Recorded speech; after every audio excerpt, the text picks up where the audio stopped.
Okay, welcome to the second lecture in the course on technology and the future of medicine. This is the technological singularity explained and promoted.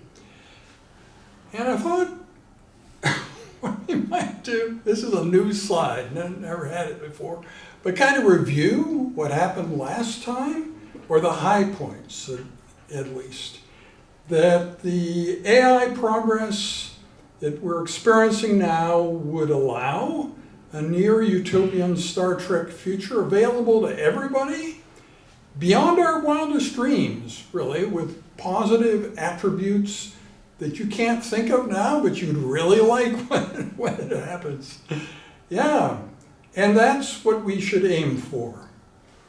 And it doesn't make sense for our leaders to be encouraging young people not to watch the news and not to watch the news themselves. Because then, how can you make plans to make the world a better place if you don't know what any of the problems of the world are, right? It's sort of the blind leading the blind, which I think is not a good idea. And the second bad idea is the idea that inevitably, power always corrupts. That's not true. I think Sam Altman may become corrupt, but he's not corrupt yet. He's sort of working on behalf of the whole human race, right? He's the CEO of OpenAI, who owns no stock, no equity, is not being paid by the company.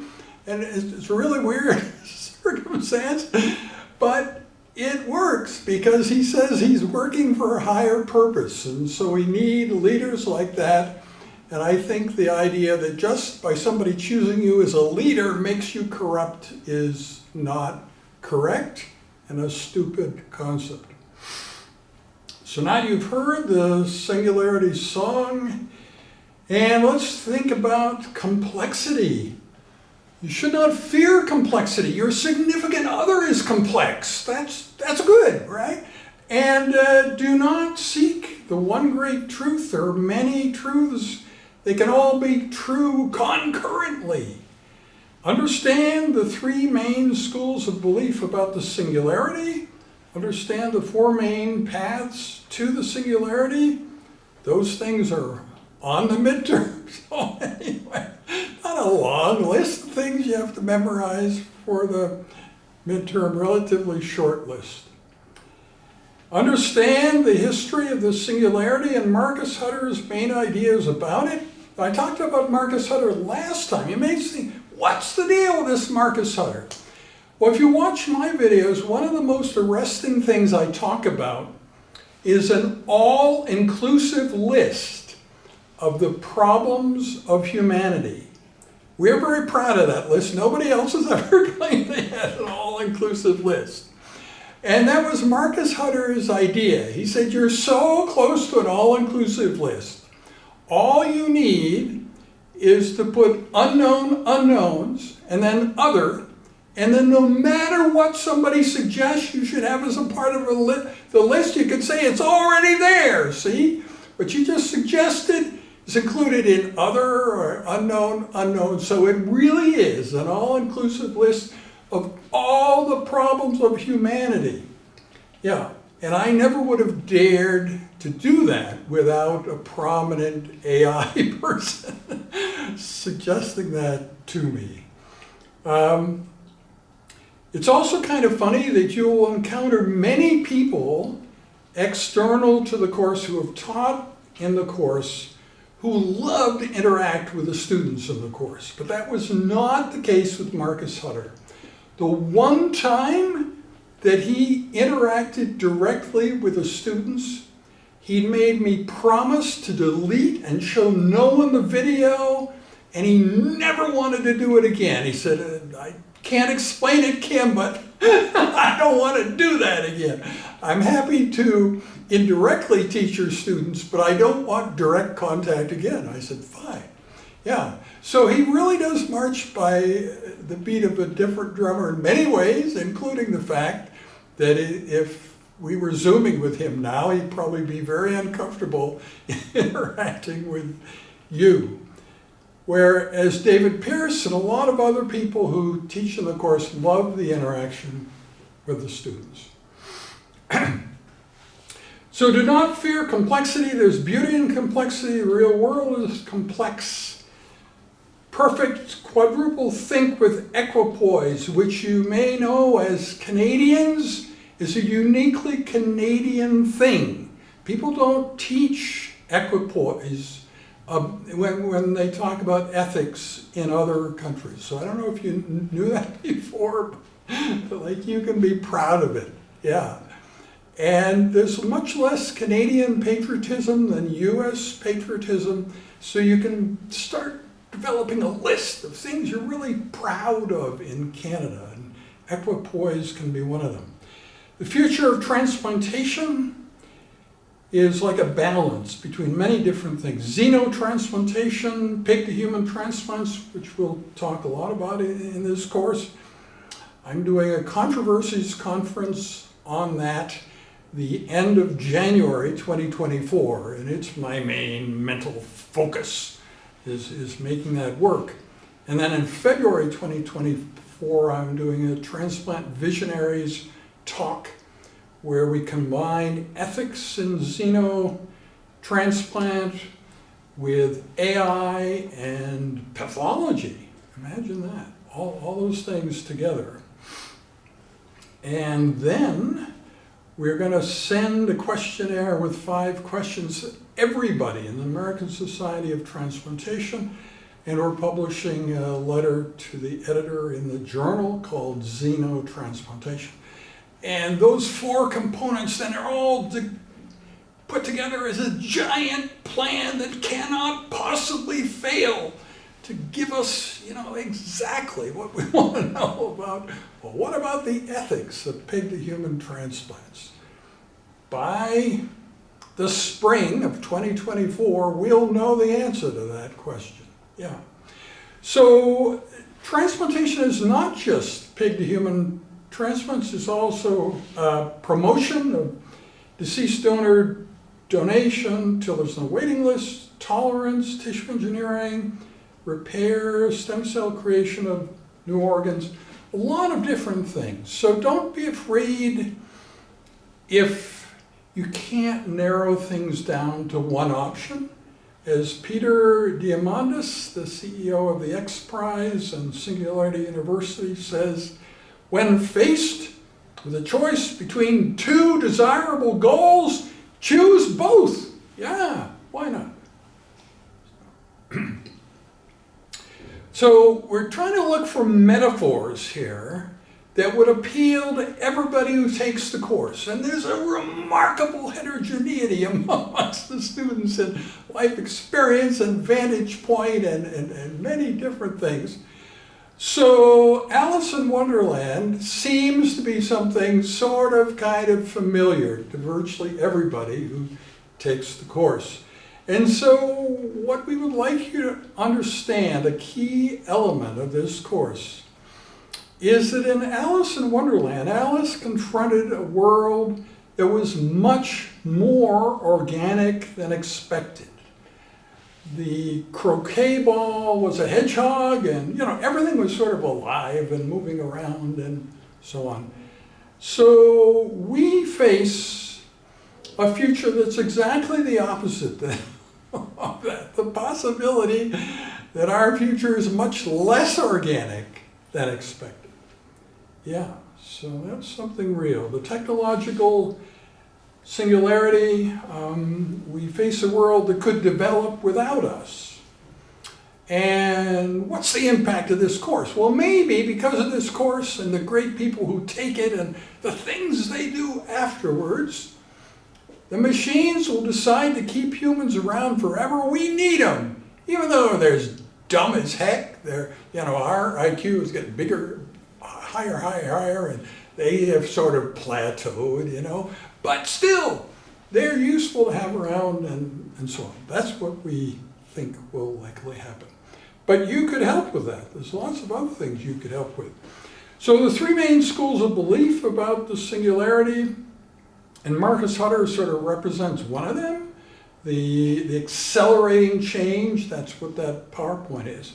I have two versions of the PowerPoint. That's because early on, the students told me, and Jonathan Schaefer, the Dean of Science, told me that audio slide set from Marcus Hutter is so complicated and the slides are so dark and ominous that possibly I was harming students for that.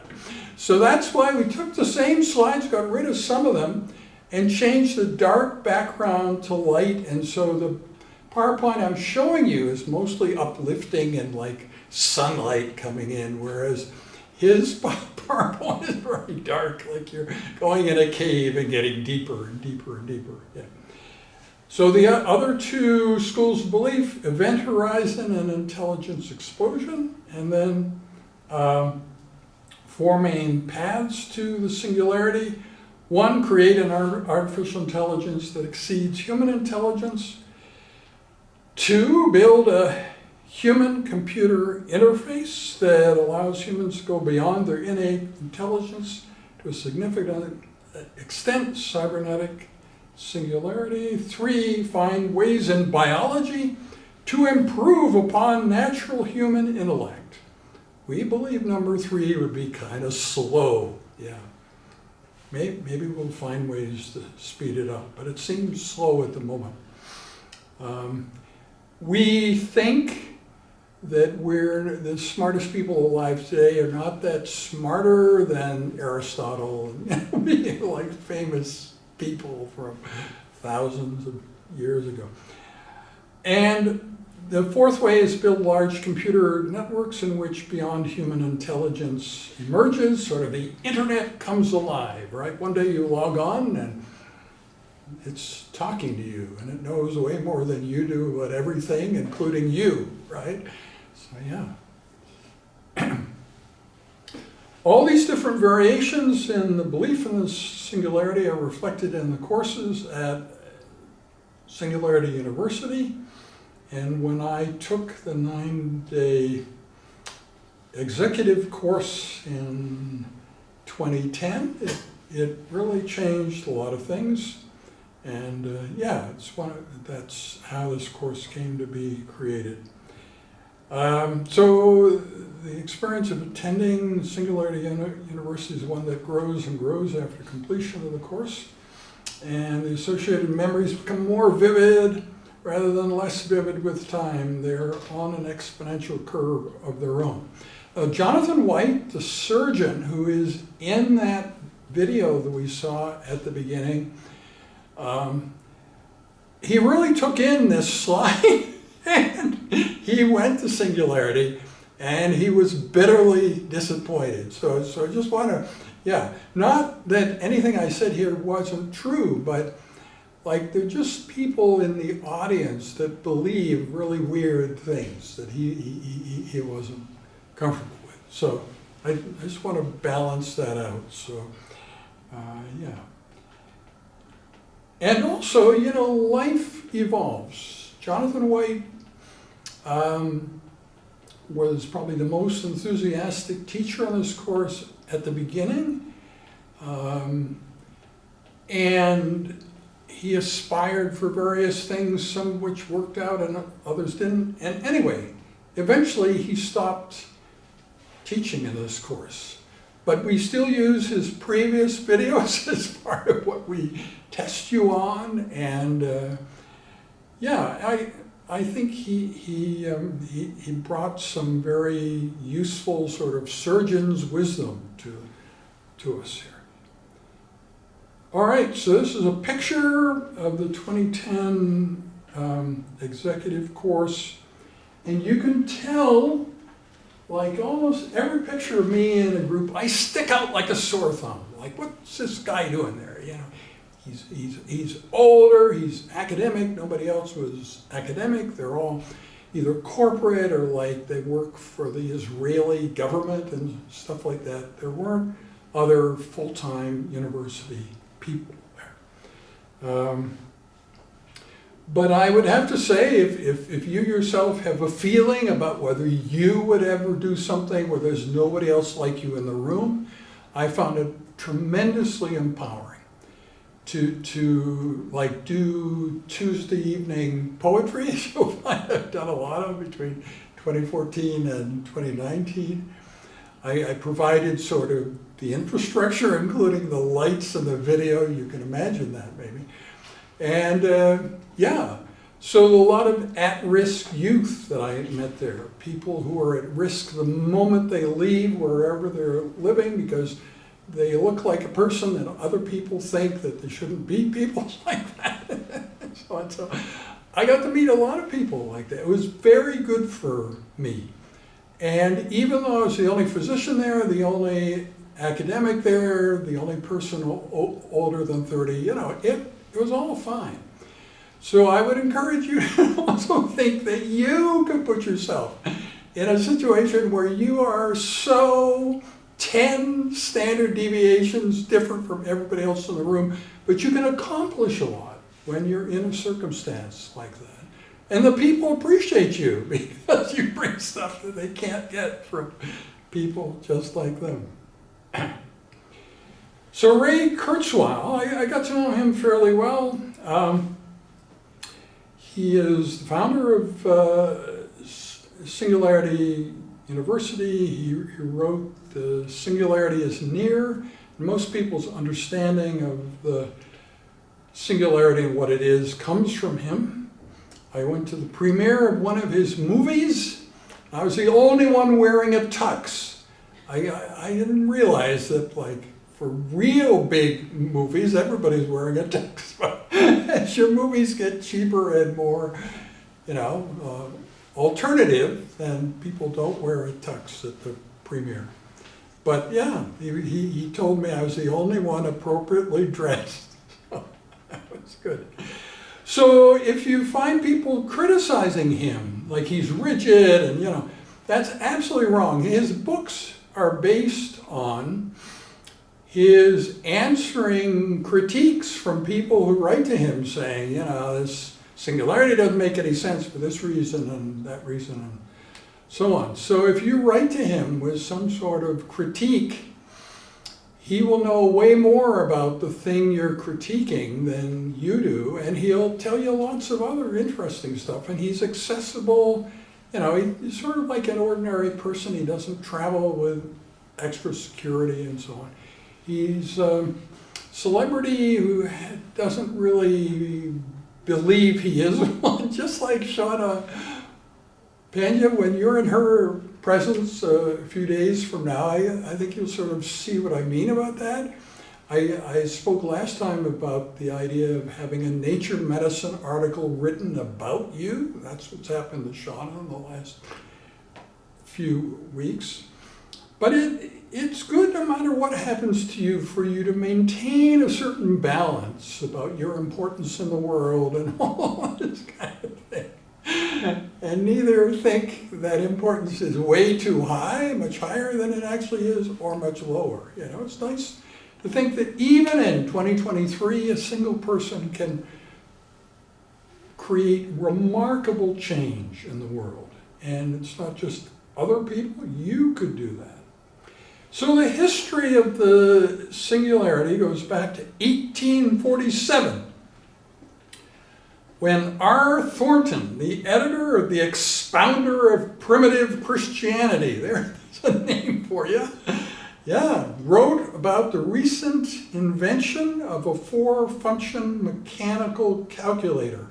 Such machines by which the scholar may, by turning a crank, grind out the solution of a problem without the fatigue of mental application, would, by its introduction into schools, do incalculable injury. But who knows that such machines, when brought to greater perfection, may not think of a plan to remedy all their own defects, and then grind out ideas beyond the ken of mortal mind. So yeah, that was the first expression of this idea of the singularity. In 1863, 4 years after Darwin published The Origin of the Species, Samuel Butler published a letter captioned "Darwin Among the Machines," compares human evolution to machine evolution, prophesizing, half in jest, that machines would eventually replace man in the supremacy of the earth. In the course of the ages, we shall find ourselves the inferior race. And those of you who are using Chat GPT to help you right now kind of feel that, that, yeah, gee, not only is it giving better suggestions than I could provide, but quicker, way quicker than I could ever generate those ideas. The letter raises many of the themes now being debated by proponents of the technological singularity. In Erewhon, which you immediately recognize as nowhere spelled backwards, Butler argued that there is no security against the ultimate development of a mechanical consciousness in the fact of machines possessing little consciousness now. A mollusk has not much consciousness. Reflect upon the extraordinary advances which machines have made during the last few hundred years, and note how slowly the animal and vegetable kingdoms are advancing. The more highly organized machines are creatures not so much of yesterday as of the last 5 minutes, so to speak, in comparison with past times. So the idea that machines would evolve much more quickly than we would was expressed in 1872. So some of you may have listened to Marcus Hutter's own version of the slides I'm going to show you now. Can intelligence explode? So these are other people who have described the singularity, mathematicians, and then Ray Kurzweil, as I mentioned, philosophers David Chalmers, and Marcus Hutter, the author of the slideshow. And Moore's law is something you need to understand: price performance of computing, the way it's an exponential curve and what it predicts about the future. And we believe it will keep going on forever because it's not dependent upon one particular way of making computer chips. So it's kind of an important concept. And we used to talk about the singularity as being really distant in the future, but there are prediction markets now where they're professional predictors, predict when the singularity or artificial general intelligence is coming, and some of those predictions are quite soon.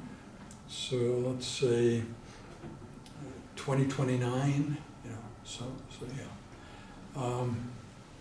Kind of exciting. It makes this course seem more relevant than it used to seem when we thought it was all going to happen in 2045. It seemed, wow, we've got time to sort of prepare.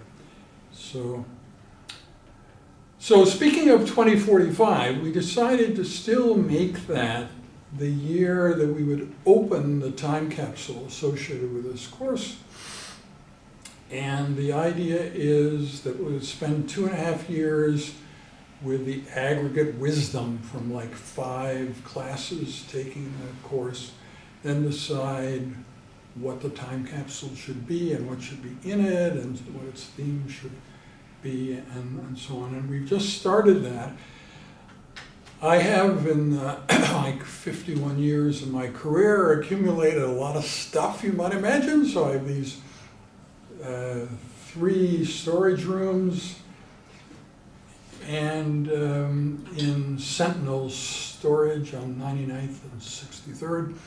So we have largely emptied one of them, and we figure that future classes will empty the second and third one, and in so doing we'll see what things that are in there might be suitable for the time capsule. It'll also give us other ideas of, what we should be looking for, what's the purpose of the time capsule. But one activity for this course, so the 10% of the grade, which is class participation, and as I said last time, is not just you saying as much as possible during class, but you doing these specific activities. One of the specific activities is sort of writing a letter to the people who will open the time capsule in 2045, or if you think it will be you, writing a letter to yourself in 2045. So I have two homes not far apart, one on Saskatchewan Drive and one on 117th, both near the university. And the newer one of those has a 4-car garage that has a loft that has stairs that pull down. And so that's where the time capsule will be. As I say those words, I think I said them last time. At least I'm giving you a consistent story, right? Okay, these are the various phases of the evolution to come. And so it ends with the universe wakes up. And that's kind of similar to the punchline at the end of the Jonathan White lecture, where I'm requiring you to know what he says in the last 6 minutes. Okay. Is the singularity negotiable? Probably not.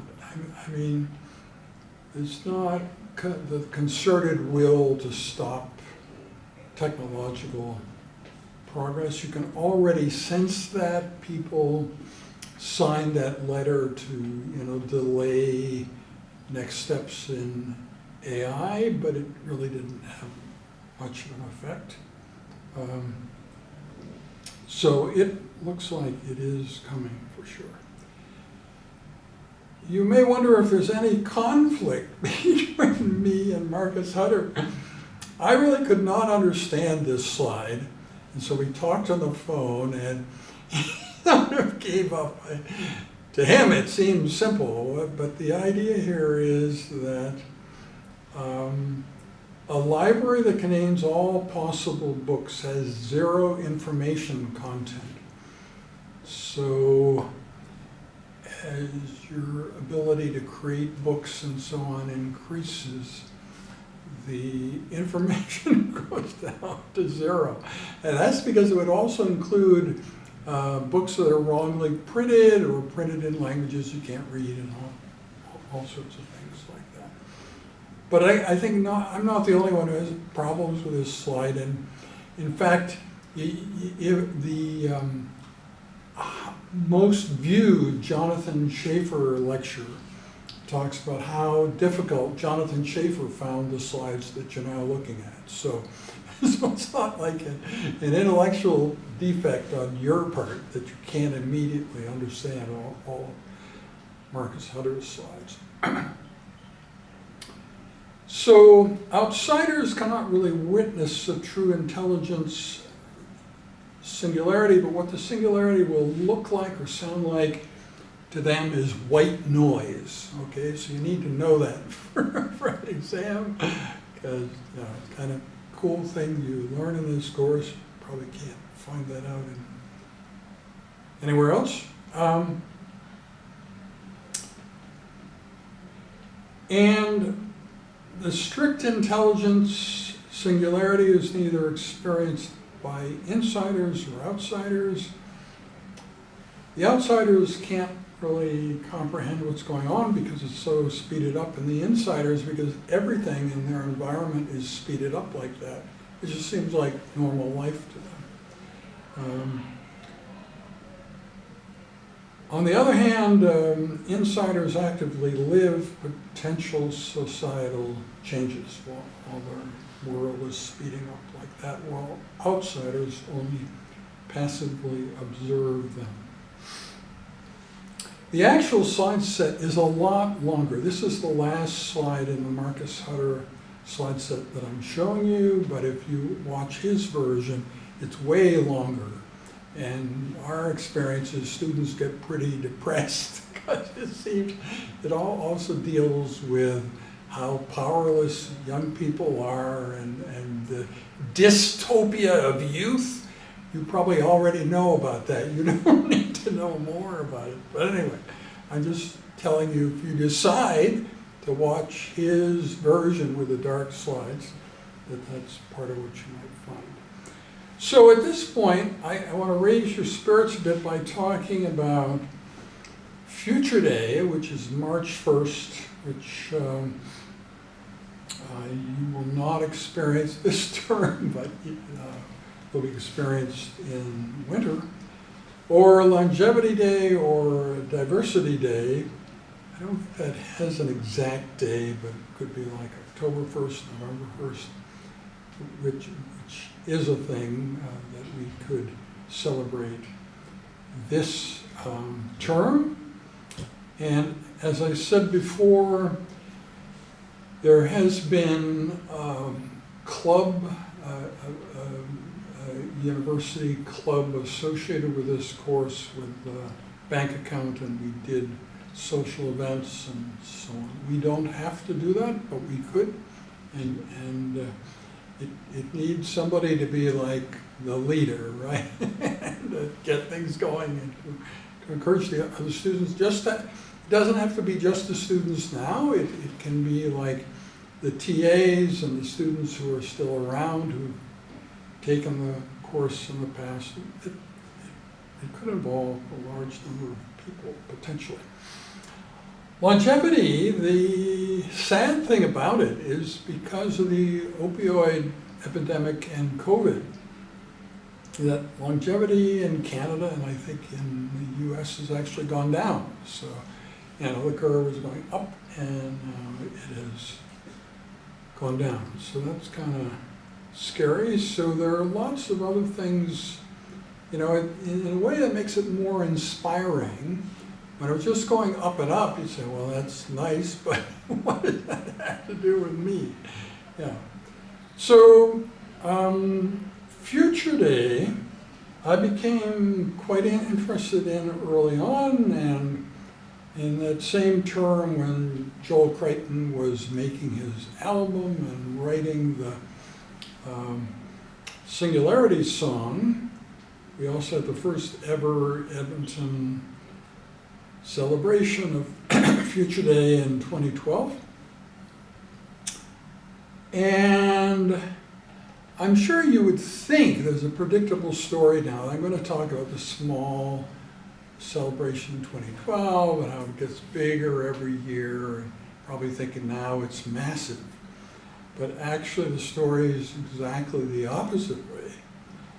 That in 2012, were 16 celebrations of Future Day around the world, and every March 1st since then there have been fewer. Sometimes it's just Melbourne and here, so like 2 cities, but we've been pretty consistent in celebrating it in some way. That's kind of a male thing, right? To persist in something where nobody is indicating that it's worthwhile.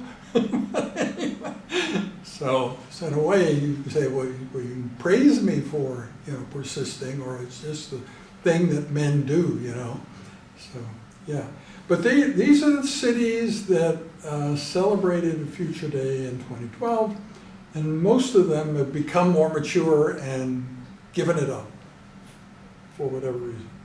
Yeah. And we have the idea when the new art gallery is built downtown, Julie Lynn Wong, who is a person I encountered at Singularity University, and she came and visited here and taught in the course and so on. We had the idea, the Paris Salon that brought artists and philosophers and scientists together really changed the world, those personal interactions. And we thought that we could have an Edmonton salon like that at the art gallery, but we keep putting it off. And I present it to each new class and see if they're keen on taking part in it. But we're thinking now it could be March 1st, 2024, or 2025 or 2026. Anyway, whenever we're ready, yeah. And you can help us figure this out. And I think these were the students in 2014, so I've been doing the same pitch for a while. Yeah. They may wonder about the Big Bang Theory. As I said last time, the Big Bang Theory talks about all the same subjects we talk about, but as a part of humor. And so they are regularly watched by millions of people, whereas our numbers go up to like 7,000. So we got a long way to go with serious pursuit of these ideas compared with the humorous pursuit on the Big Bang Theory. On the other hand, we're still going, and the Big Bang Theory isn't still going. So if we were going to make a bigger deal of the holiday, in other words, have other people believe that it really is a holiday, so, and how would we do that? Well, we need to create more of a visual identity. One way to do that is through, spectacular color displays, like in the Holy Festival of the Asian subcontinent. Now this began as something very benign. When you look at those colors, if you get those colors from plants, wouldn't that be cool? And yeah, but that's of course hard. It's hard to find brightly colored plants. So if you do that from chemicals, then they're almost all toxic. And so around the Holy Festival, people having these brightly colored toxic compounds, you get a lot of medical illness, lung, eye, face, many things that happen. So that's not so good. But still, it gives us some idea. Maybe we need something like that, maybe not. Then I always liked this Crayola poem. For a long time on Facebook, this was the only poem on my page that I didn't write. So maybe we should develop a Crayola bomb as our next secret weapon, a happiness weapon, a beauty bomb. And every time a crisis developed, we would launch one. Explode high in the air, explode softly, send thousands, millions of little parachutes into the air, floating down to earth, boxes of Crayola, and we wouldn't go cheap either. Boxes of 64, the sharpener built right in, with silver and gold and copper and magenta and peach and lime and amber and umber and all the rest. And the people would smile and get a funny look on their faces and cover the world with imagination. And if that doesn't do it for you, you can get a Roomba and do a time lapse of your Roomba cleaning the carpet, and it's kind of colorful, or hot air balloons.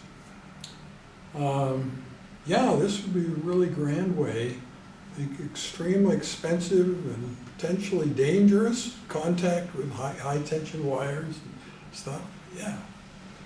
And then we need poetry and songs, so I thought of the windmills of your mind, round, like a circle and a spiral, like the wheel in a wheel, never ending or beginning on an ever spinning reel, like a snowball down a mountain, carnival balloon, like a carousel that's running rings around the moon, like a clock whose hands are sweeping past the minutes of its face, and the world is like an apple whirling silently in space, like the circles that you find in the windmills of your mind.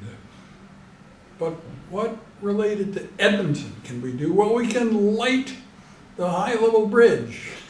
So we did that once, and all the students went down to see the lighting, and yeah, it's not hard to do, because although the program is still there, of lighting the bridge with particular colors for particular causes. Fewer and fewer people do it each year. So many nights when you go down there and you wonder, I wonder what these colors are for. they're just sort of random because nobody has picked that particular night to light the bridge. So it's something we could do if you were interested. We have done before. Our colors were orange and green. Kind of the colors in the Edmonton Journal article about the course that came out in 2013, I think. Yeah, probably seen. So your suggestions are welcomed, and think of how we can capture the imagination of the public and start everybody thinking about these matters. Need the mainstream public to regard the future technological singularity as fact, not fiction. You know, when I wrote these words, it seemed really tough to do this, but now, I mean, people really feel urgency about making sense of what's going on in terms of the relationship between computers and us. And yeah, so we could use this course as a vehicle to do that. And Marcus Hutter required us to put this last slide in so that people will know where to find the slides. And yeah, so those are the required references. Yeah, so what I think I might do, now that's the end of the lecture, I think I might turn the camera around and see if we can get you guys talking about stuff and even unplug it so that we can get closer to you. And yeah. So does anybody want to ask a question or react, or are you all just in stunned silence now, or yeah? What's your thought? I have a question. On one of the slides, it talks about the strict intelligence singularity neither experienced by insiders nor by outsiders. So who are insiders and outsiders, and what does that mean? Well, the idea there is that the future might be selective. And I think that's one of the things that I worry about talking about a Star Trek future. If you think about just arbitrarily making a Star Trek future, you can think about a lot of people who would be left out, and they'd be left out for the same reason that they're left out of other things, right? So because it's an unfair world and there's poverty and injustice and racism and so on. So,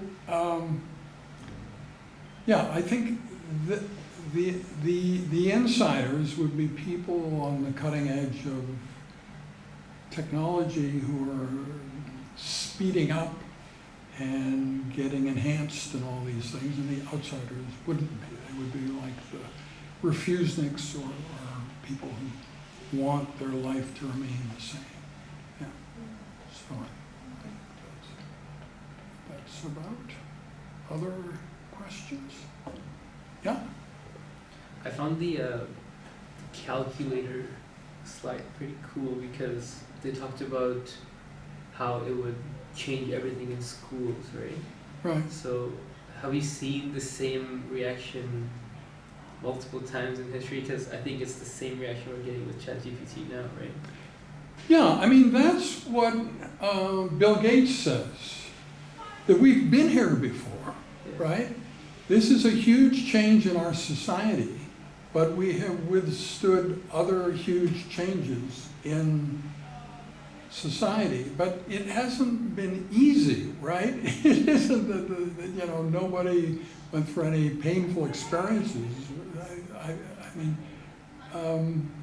so he's right that we have done this before, but that doesn't mean that we don't need to kind of think of how to make the negative impact as small as it can be and the positive impact as big as it can be, and all inclusive. Yeah. So yeah, I remember when calculators came out, and my boss, Robert Heppenstall, thought he was pretty good with numbers, and he thought it's probably a trick, you know, it doesn't really work. So when he found out that it was always right, that was kind of a teachable moment for him. Wow, something's happening here with these machines. Yeah. So even though calculators did surpass us in one aspect of intelligence, I'd say they're probably smarter than most of us in math. Do you think Singularity, is it the machine is smarter than us in everything, or is there some things that we can always have an edge on, no matter what? Well, I don't know if you know the picture of me that Ching-Yun Wang did of me and the robotic dog. It's got this colored shading between me and the dog. And what I argue that is ineffable content. Content you can't put a name on, but that's still important. And that's the area in which machines and we are going to have different capabilities. Not necessarily no overlap, but I think if you think of the formulaic parts, anything we can do that can be described in words or formulas, machines will be able to do better than we can, right? But there's some things, like if you think of, I don't know if you play baseball or anything that involves catching a ball, but like running in the outfield and catching a ball, you're not calculating like square roots in your head as you do that. It's sort of muscle memory. You've caught balls before and you're doing it similar to how your muscles felt then, and so on. And that's not something impossible for machines to learn, but you can imagine that they develop greater respect for the human body when they're doing that, because they're thinking, well, you know, we don't have muscles, so what's going to be the equivalent of muscle memory for us? And, you know, how's it going to work? Yeah. So, no, I can't guarantee you that there'll always be things in the world for humans to do that, you know, machines can't do. I'm not certain of that. But I also know that that's not necessary for human happiness at all, you know? If you think about the extent to which, for instance, young people have gotten to know themselves, you know, where they're completely comfortable, the idea of what their persona is, right? With some people, it never happens. You know? It's like conflict, and they just hope that people don't notice that they don't know who they are because they just haven't figured it out, right? I think there'll be things like that the machines will help us to know ourselves better. Like you think the machines only help with technology things, but I think they can help us, you know, to meditate better, to think about things like empathy more deeply. You know, we all think that we're empathetic and kind and stuff, but there are lots of ways in which we probably aren't. And, you know, machines could sort of help us with that, and also help us with a lot of things. We're trying to make things appealing to humans generally, rather than just appealing to us. Like if you, as I said last time, if you were to write a utopian story, the likelihood that most people buying books would like your utopian story is very low, because it's things in your life that cause you to describe certain outcomes that seem to you like what would be the best, but it probably won't seem the best to other people. So I think we have a very rich life where a lot of things that we don't understand about ourselves will be obvious then. Even about, if you think about academic advancement, like the value of scholarly publications. We talked, I promised not to talk about Nature Medicine articles every class, but we talked about it last time, we're talking about it this time. But don't you think machines will be able to figure out something much more important, like this scholarly product you've done? It's not necessarily a paper or a book, but it could be a video or, you know, a chat text or something. What is its actual positive impact on the world? Did you improve the world with that? That's something no human being can really get a grip on, but I think, you know, machines would be able to easily tell us. And that actually every activity you're engaging in either does nothing for the world or makes the world a worse place. You know, and so you say, "Holy smokes, look at that!" You know, whereas now, all they can do is look at like how many people view the things that you create, or what the rating of the journal that you publish in. You know, those kinds of things are very, very indirect. You can publish an absolutely worthless article, but that has a certain charm in a very good journal that appreciates that charm. Yeah, and so it's something that nobody will benefit from at all, but then got into a very good journal. That is possible. Yeah, so I really think that we don't know all the ways in which we would like the world to be improved. But the world will get better even in ways that we never would have asked for because we didn't know to ask for that. But it's so cool that it finally happened, you know? Yeah, so that's sort of what I predict. Yeah. So as a follow-up question, if we are to assume, and I think it's a very reasonable assumption, that machines are eventually able to do everything that humans can, there was a sentiment that was expressed earlier in the presentation that they're always going to need us around. So I guess my question is, what do you feel are the things that the machines will need humans around for in the future if they can do everything that we can? Well, I don't think it's that simple. I think the nuance is what I try to get from watching the news every morning. I record the CBC news at either 4 a.m. or 6 a.m. every morning. It's just 4 minutes, but you know, you can analyze how we're doing in terms of human cooperation and whether we obviously need external help because humans can't do it, or whether we actually can do it. Yeah. And so I think that their wishes for the world will be as deeply woven with you know, meaning as ours, or more, right? So it's not just something simple.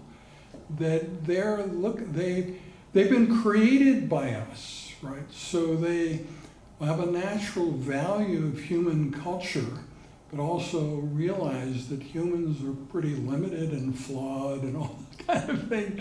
And even humans often talk about how flawed they are. So I think machines could get pretty interested in what are the flaws.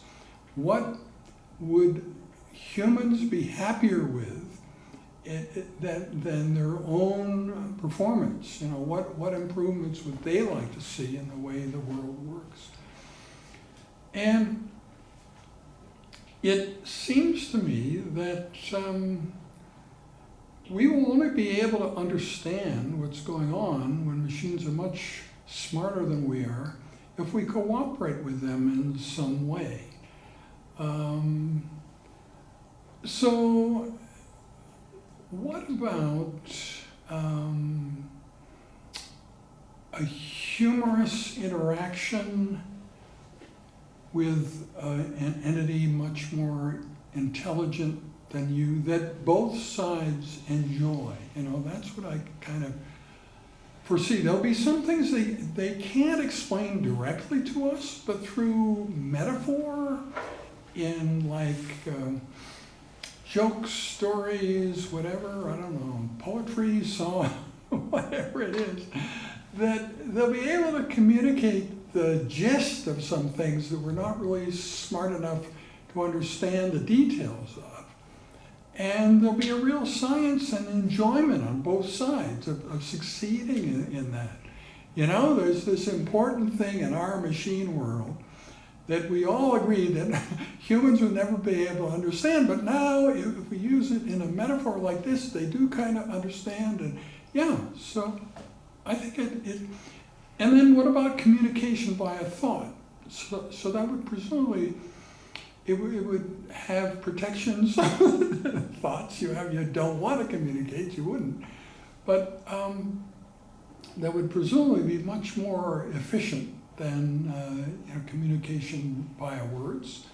And I think there are a lot of sort of joint projects there that could be quite satisfying on both sides.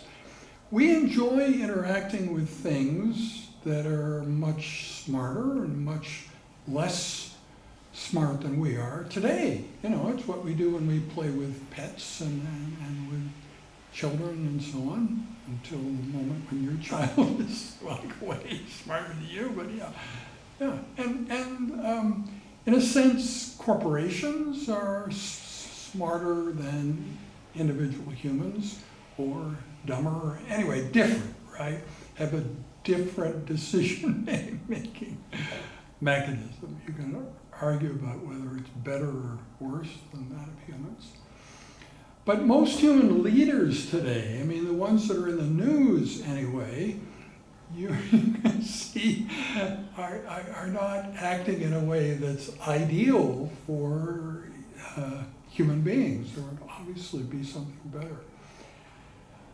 So in 2016, for the promo for the future and all that jazz, it's a 32-second video of me talking about you wake up in the morning and you look out the window and everything's green and the oxygen tension is higher than it's ever been and pollution is gone. And if a person tries to start fighting with another person, particularly men, there's this unseen force. Now, boys, we just separate you so you can't hit each other. And yeah, and levels of the oceans come down, and global warming is gone. Nobody knows how, because humans have long past given up. But machines know how to do that. Actually, we kind of do know how, but we don't want to devote those resources. It's like a planetary sunshade. You can put something between the sun and us and cool the earth in that way, and make it precise, figure out how much cooling we need. And that is possible. People have written about how to do it. It would be enormously costly, and probably you could never get the human will to decide to do that. But presumably machines could do a lot of things like that much more cheaply, and it doesn't need to involve things in distant parts of the galaxy. It's things we could do right here on Earth that we just aren't smart enough to think of. So that's what I see happening. And I'm pretty sure we've had a lot of remarkable people take this course. I'm not saying they're going to create all the fixes, but I think they could probably create some of them and be very proud of doing that. So when you think about why you're taking this course, I think potentially it extends to that maybe it could help to either inform you so you can do something that's fantastically beneficial, or inspire you in a way that you wouldn't otherwise have been inspired, or both. So anyway, that's sort of the hope. And doesn't have to be huge numbers. Yeah, so it doesn't matter, just like, you know, I've surrounded myself with young people my whole career. When they talk to me, I act as if I think what they have to say is as important as what I have to say. Their time is as valuable as mine. And yeah, and in some cases I'm wrong and the person turned out to be a completely generic human being with nothing special. But you know, the number of young people who turned out to be, you know, generic with nothing special like that is really quite low as far as I know. Yeah. So, yeah, I think it's if you want to think about the course simply, it would be nice if we could just promote the idea that this coevolution of machines and human beings could turn out really well, better than the most positive world anyone could think of. We don't know what the statistical likelihood of that is, but probably we can move the needle a little bit toward that being more likely. Yeah, so that's kind of the deal. Yep. You talked about how humans like to interact with things that are less intelligent than us, and gave the example of pets. So I think you were suggesting that the machines will do that to us. But Well, not exactly. It doesn't have to be humans as pets. Although, what I'm going to talk about next time, let me just give you a little preview of next time. So I'm going to talk about the future of medicine next time, but with some examples that include the winter 2015 issue of New Trail, the University of Alberta alumni magazine. Now, if you go into the New Trail website, you can get all the other issues since winter 2015. And you may find it curious that you can't get the one that I'm talking about. And it's particularly curious because the university won a major award for its alumni magazine that year because people were so impressed. So this winter issue was based on this course and had many people from the course in it, and it violated a lot of journalistic rules because ordinarily if you interview somebody, you put the content of the interview in one place, whereas like they interviewed me and they intersperse quotes from me throughout the whole thing. It was just really cool, and it had you know, resources and budget that I could never have managed if I set about back then and in 2015 to like do a special issue of a journal on the course. It would have been very primitive compared to, this was the central PR engine of the entire university deciding to make this the theme of the, you know, alumni magazine. So they got the best artists and the best writers. And yeah, it was really, really cool. But some of the things that they talk about in there, and the front page shows humans as pets. Now they don't look unhappy, and there's some free-range humans that are not pets, and some that are, and the ones that are look like their lives are sort of equally good to the ones that aren't. There are also maybe shocking things like the idea of having edible regenerative limbs. So rather than thinking of this constant need for food and you have to find food in the external environment, you could like eat your own arm and then it would regenerate. Yeah. And yeah, there are a lot of ideas in that I never would have thought of. They didn't come from the course. They came from the central PR unit of the university being fascinated with the course, so then sort of doing their own research, and like the artists that they got were influenced by, you know, great futurists in Europe and all sorts of things. So it is really cool. And even though you would say, well, you know, geez, it's 8 years ago, isn't that like really dated? No, it reads like it was written yesterday. You won't really find anything in there that seems like it's a stupid idea of no value. But it's still true that some of it will make you a little bit uncomfortable. Is that really the way the future's going to be? And we're going to be eating our own arm when we get hungry? Yeah, and things like that. So imagine the politics in the university. You don't understand it, I don't understand it, but there obviously are politics. And a few years ago, New Trail revamped their website, and I think the president or some high official was, you know, embarrassed and uncomfortable with that issue of New Trail, and told Lisa Cook, the editor, that he didn't want it made available directly by the university. So I got kind of suspicious. How come it just cuts off and you can get all the issues after our issue? And she said, Kim, I can't really explain it to you, but it comes down to something very simple. I can give you high quality PDF of the whole issue. You can give it to whoever you want. There's no limits on how you could distribute that. It's just I politically cannot distribute it from our website. And so that's how it works. I will send you before next class that issue, and you can see what it's like. But yeah. So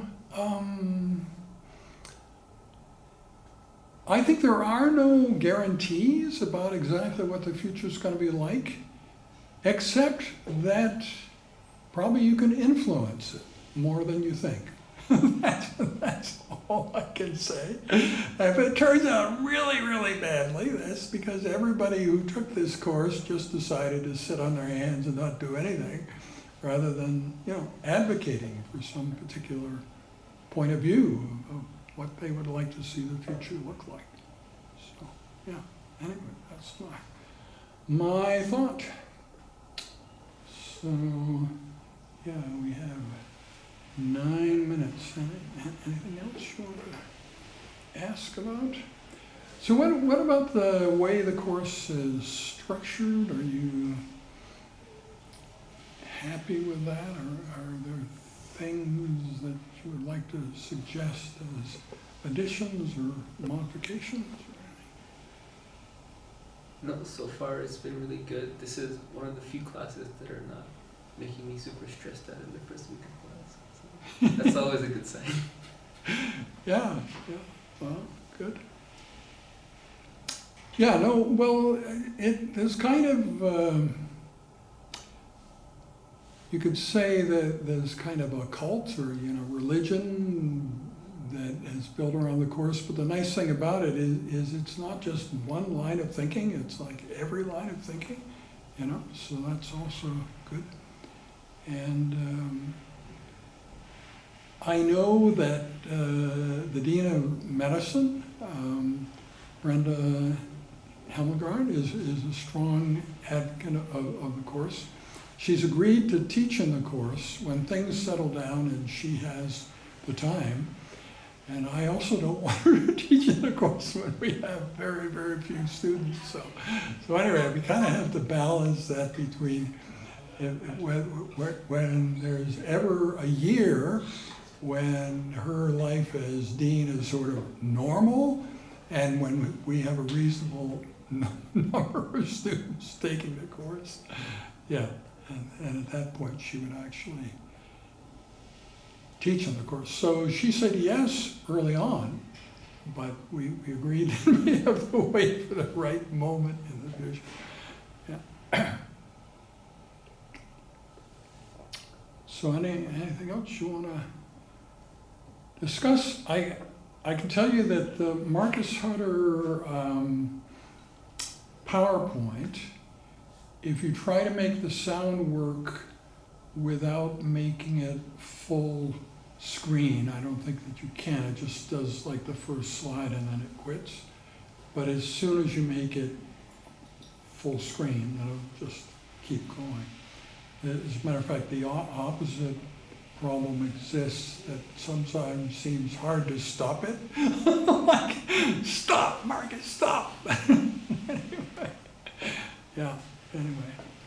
So next time, you may wonder where that presentation came from. It's the presentation that I gave to the students. For them, it was the future of medicine and pathology, so I'm not going to emphasize, pathology as much. But it just seems like, since the name of the course is Technology and the Future of Medicine, it's not bad to have at least one lecture where we talk about the future of medicine. Yeah, and I think the story there is a very positive one. Everything's going to get better. Right now, in whatever area of medicine you're in, there are mystery cases. Like I gave 2 to you today, right? So the cases that I don't really know what they are, and the clinicians in some cases get kind of an understanding that they think they know what it is as a kind of default. I say it's not this and it's not that, and so they decide it's something else. But in one of these cases, the thing they've decided it must be, I don't think it possibly can be. So we honestly don't know what it is. And so I think in the future, with AI's input, there'll be many fewer cases like that are unresolved, that we just don't know what it is. And so AI is sort of a better Mayo Clinic, right? I was telling you, one of those cases we're going to send as a consult to the Mayo. But I think AI, in a sense, will have more broad-ranging sources and be able to think of other ideas that people at the Mayo Clinic probably couldn't. Yeah, so that's really what I see. Medicine getting remarkably better, and the only thing that's a little bit disquieting is that every case you see, AI will have like 85% already figured it out, just needs you to provide the final 15% nuance, and then will that 15% decrease? 14, 13, yeah, I don't know. We'll see what happens, but that's, yeah. And what do you think about, is it any different for mental health? Like, I feel like it would be pretty easy for AI to diagnose, but what if it's someone who just needs some empathy or sympathy? Well, for a long time, like if you think about pouring your heart out about your innermost thoughts, you might actually be comfortable doing that with a machine rather than a human therapist. You do it with a human therapist, and you're thinking, I wonder what your life is like, and what, how is this very, very embarrassing story I'm about to tell you? Is it you're going to get some illicit pleasure or something? I'm a little bit worried about you as another human receiving this. Whereas the machine, you really become convinced that, it's going to be able to suggest things back to you that will help. It's not going to be getting, illicit pleasure from private things you tell it about things going on with you that you might worry that a human therapist, and that's been the case for a long time. There are people who are choosing, I don't even know if you can call it AI, but sort of machine or automated therapists, that would ask you questions in answer to what you just said and that sort of thing. So it's getting better and better, and I think mental health right now is an area where there are a lot more unsolved cases, right? A lot of psychiatric illness seems like, two ways to think about it, that it's without solution or it's very chronic. It's long term, and you would imagine that maybe AI can fix both of those things, can find solutions to cases that we cannot, and lessen the duration of illness. Yeah. So that's what I see happening there. You know, you may be interested, when I was a medical student, when I was taking psychiatry, I had really significant experiences. I got to know the psychiatry staff quite well, and at the University of Rochester, psychiatry was really the strongest suit. All their medical leaders were psychiatrists. Psychiatrists were really impressive people to meet, and you know, they were philosophers too, and you know, real powerful intellects there. So when I was taking psychiatry, I was doing this project in rats with injecting Septidex beads into the kidney circulation, creating microembolic renal hypertension. Because my mentor said, well, I've always wanted to do a project gumming up the kidneys, so it's all right. That's what we did. But the psychiatry people just noticed I was in the hospital a lot more than the other medical students. And they knew I was married. And so they trying to act on my own behalf to fix things in my life. They said, we've noticed that you spend a lot of time here. I'm sorry that you and your wife are having trouble. And I didn't have the heart to tell them about the rats.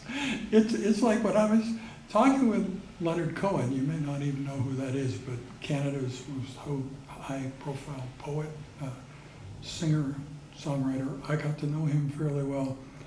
And we agreed that he and I both have embarrassing problems that there's nobody to talk to about it, because, you know, it's by its very nature. Like, I was at a speaking engagement in Providence, and I had this Sony Ivo robotic dog in my hands as we were landing, a really rough landing.